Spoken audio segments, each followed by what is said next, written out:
যে কোনো আন্দোলন দমনে বল প্রয়োগের প্রথম পদক্ষেপ হিসেবে সাধারণত লাঠিচার্জ করতে দেখা যায় পুলিশ সদস্যদের।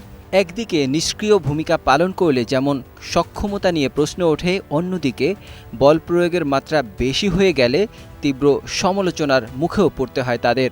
তবে এক্ষেত্রে ব্যতিক্রমী এক দৃষ্টান্ত স্থাপন করতে দেখা গেছে এক পুলিশ সদস্যকে।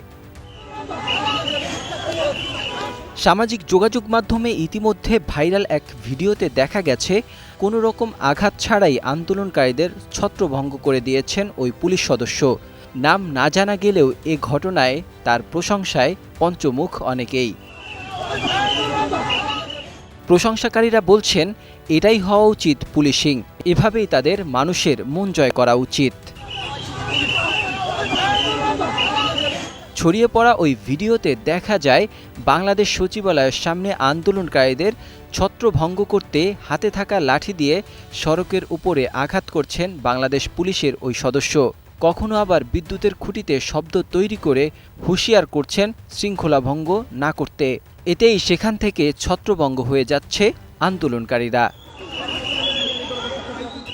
সামাজিক যোগাযোগ মাধ্যম ফেসবুকে ভিডিওটি শেয়ার করে শাহাদাত হোসেন নামের একজন লিখেছেন, এ পুলিশ ভাই দেখিয়ে দিলেন, বর্তমান সরকারের কাছে অনুরোধ, তাকে বের করে পুরস্কৃত করুন।